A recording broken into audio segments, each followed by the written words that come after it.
Good evening, America. I am Eric Little. It is the 11th day of August 2020.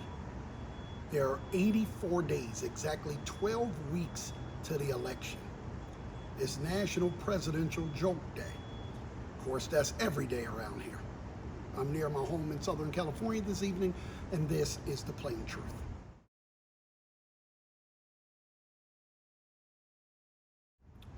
Okay, so I'm watching CNN this morning and I see this pastor from a megachurch here in Los Angeles. And the reporter is asking him questions about why he allowed this congregation of 6,000 or 7,000 people to get together. What it showed was my frustration with reporters that don't seem to know how to ask questions. His response was, well, these are adults, and they came of their own volition, and I didn't tell them what to do, that kind of thing. So they have rights and they want to come here and they don't want to wear masks. And the reporter never said, but sir, you're the leader of this church. Isn't it your responsibility to keep people safe? You're not thinking about the people outside of this church.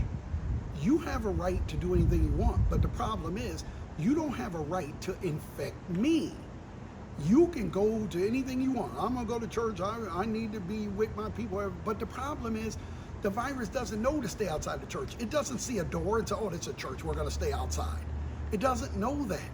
And so you don't have the right to infect me. Most of the major outbreaks at the beginning of this epidemic, the one in New Rochelle, New York, and other ones, they started with religious services. I'm not against religion, but right now there's other ways to go to church. You can go to church, they have Zoom, they have 1,000 other things you can do. The Lord will be here when this pandemic is over. But the Lord isn't going to be the one with the tube down his throat at the hospital.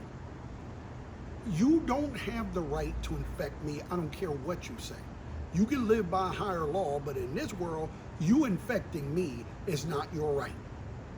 Now, the reporter in this situation, a lot of times especially when they talk to presidents, or anybody that has, can restrict their access, they go easy on them.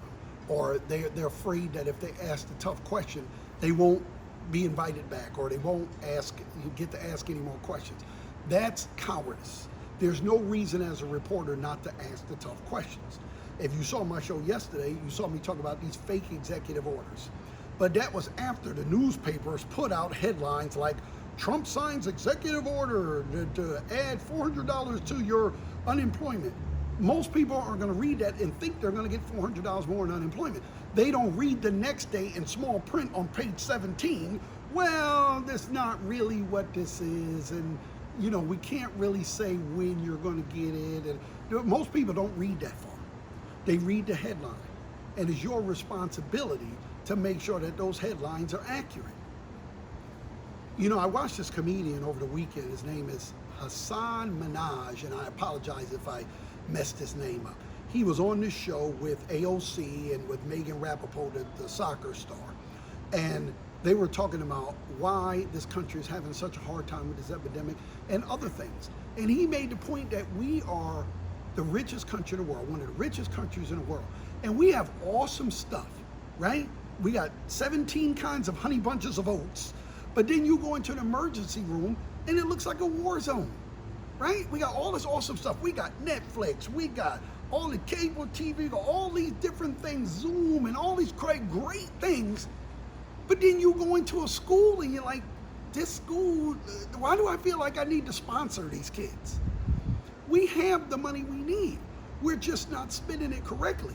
We're letting a small group of nutcases, Donald Trump and his supporters, the same 37%, tell us what to do against science, against all kinds of reason. And we have to stop that. 12 weeks from today, we get a chance to start. And that is the plain truth, as I see it. And I am Eric Little.